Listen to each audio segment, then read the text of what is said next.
काका नमस्कार, तुमचं नाव काय? माझं नाव सुरेश श्रीपती कांबळे. आता तुम्हाला माहिती आहे आपल्या मुळशी तालुक्यामध्ये पौड पंचायत समिती आणि जिल्हा परिषदेच्या निवडणुका लागल्या, तर तुम्हाला उमेदवाराकडे काय अपेक्षा आहेत? नाही, खरं पहिलं मला तुमच्या त्या चॅनलचं ना धन्यवाद द्यायला पाहिजे. तर तुम्ही मला बोलायला 2 शब्द दिले, त्याबद्दल तुमचे धन्यवाद. Thank you very much.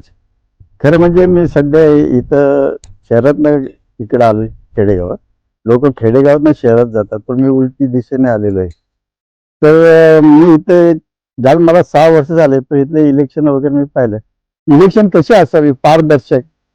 काय पारदर्शक इलेक्शन व्हायला पाहिजे आणि तिथले कॅन्डिडेट सुद्धा स्वच्छ मनाने स्वच्छ असावे.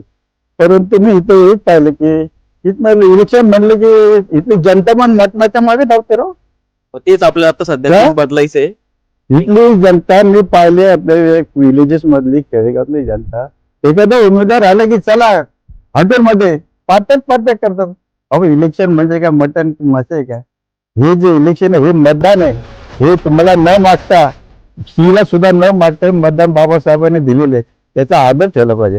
हे तुमचं वोट म्हणजे ना, तुमचं 1 लाख मोलाचं वोट आहे आणि ते तुम्ही 500 रुपयाला ना मटणामध्ये विकताय. फार वाईट आहे. खेड्यामध्ये तुम्ही त्यांचे पैसे खातात, त्यांचे मटण खाता, म्हणून ते जनतेचे काम करत नाही. आम्हाला बोलायला अधिकार काय? मटण चारलं की का नाही? तर मला काय म्हणायचंय, कॅन्डिडेट असा असावा, शुद्ध असावा, त्याने कुठल्या प्रकारचे लालच नसावे. फक्त आमचं एक खेडेगाव आहे, आमच्या प्रत्येक सुविधा झाल्या पाहिजे. रोड जागोजागी खड्डेच्या खड्डे पडलेले आहेत, ते कधी ते खड्डे बुजणार? पाईपलाईन नाही वेळेवर कुणाचे. म्हणजे इथले जे उमेदवार आहेत तिकडे काही लक्षच देत नाही. इव्हन काय इथला आमदार जातो त्याला मी कधी पाय निवडून गेला, इकडे आले तर अजून दर्शन नाही घेतलं कधीच. ते असं झालं नाही पाहिजे. पारदर्शकता राखली पाहिजे आणि जनतेचं फर्ज आहे की आपल्या मताचा काहीतरी उपयोग झाला पाहिजे. आणि जो कॅन्डिडेट शिकलेला आहे, चांगला आहे, तो आपलं काम करू शकतो, अशाच लोकांना मतदान करा. कुठल्याही प्रकारचे तुम्ही घेऊ नका, पैसे घेऊ नका, काय नका. मतदान व्यवस्थित करा आणि मतदानाच्या वेळी लक्ष ठेवा, सीसीटीव्ही कॅमेरे आहेत का नाही.